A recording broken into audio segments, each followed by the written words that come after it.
Hello everyone, কেমন আছো তোমরা সবাই? নিশ্চয়ই খুব ভালোই আছো। আমি পূজা। তোমরা যারা আমার ভিডিও রীতিমতো ফলো করো তারা নিশ্চয়ই জেনেই গেছো আমি কানাডার মিসিসাগা শহরে থাকি। সরস্বতী পুজোর দিন আমরা কিভাবে সেলিব্রেট করেছিলাম আর কি কি অ্যাক্টিভিটিস আমরা করেছিলাম, চলো আজকের এই ব্লগে সেগুলোই শেয়ার করি।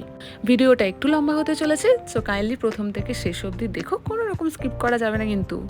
সো এই সরস্বতী পুজোটি আয়োজন করা হয়েছিল মিসিসাগা বেঙ্গলি অ্যাসোসিয়েশনের পক্ষ থেকে, আমাদের বাড়ি থেকে জাস্ট সামান্য একটু দূরে এই কমিউনিটি হলে।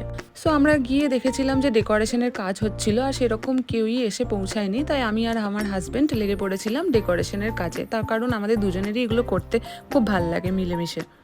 আমরা যেহেতু কানাডাতে নতুন, তাই এই অ্যাসোসিয়েশনের পুজোয় আমরা প্রথমবার গেছিলাম। সো সবাই ভীষণ ভীষণ ফ্রেন্ডলি এবং ওয়েলকামিং ছিল। সো আমাদের তো ভীষণ ভালো লেগেছে। আর এই ডেকোরেশনগুলো সবারই কারোর না কারোর হাতে বানানো, কারণ ওনারা প্রত্যেক বছরই সরস্বতী পুজো করে থাকেন। কানাডার মধ্যেও আমরা দারুণ একটা ঘরোয়া এবং বাঙালি পরিবেশে সরস্বতী পুজোর দিনটা কাটিয়েছিলাম। এদেশে যে কোনো পুজোয় দিনক্ষণ তিথি নক্ষত্র মিলিয়ে আয়োজন করা সম্ভব হয়ে ওঠে না, তাই সমস্ত পুজোই হয় উইকেন্ডে, মানে শনি রবিবার দেখে।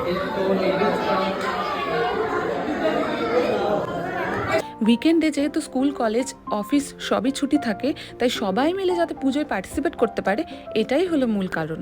আপনারা আগের ক্লিপগুলোতে তো দেখলেন পুজো শুরু হয়ে গেছিলো, তো এখন সময় হচ্ছে অঞ্জলি দেওয়ার।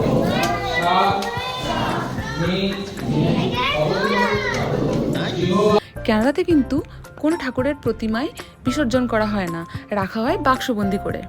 আবার ওই প্রতিমাকেই বাক্স থেকে বের করে বছরের পর বছর পুজো করা হয়। তার একটাই কারণ, এদেশে বিসর্জন করার ব্যবস্থা খুব একটা নেই, তাই ঠাকুরগুলোকেও বানানো হয় শক্ত কোনো ফাইবারের মেটেরিয়ালস দিয়ে বা পাথরের, যাতে চট করে নষ্ট না হয়ে যায়। আর এখানে সেদিন ছিল ফুচকা স্টল। উফ, কি যে মারাত্মক আর লোভনীয় ছিল! কতদিন বাদে আমরা স্টলের সামনে দাঁড়িয়ে ফুচকা খেয়েছিলাম। আর এখানে এই দিদিরা নিজের হাতে ফুচকার প্রিপারেশনগুলো করেছিল, আর এই দুজন দাদা বৌদি ছিলেন ফুচকা সার্ভ করার দায়িত্বে। আজকে আমাদের সরস্বতী পুজোতে এখানে ফুচকা স্টল দিয়েছে, তো আমি এখন ফুচকা নেব, দেখি কেমন করেছে ফুচকা। ফুচকা নিয়ে নিয়েছি, ফুচকার মধ্যে তেঁতুল জল দিয়ে খাবো। আর এই সব কিছুর পরে আমাদের একটা ছোট্টখাট্ট ঘরোয়া ফাংশনেরও আয়োজন করা হয়েছিল।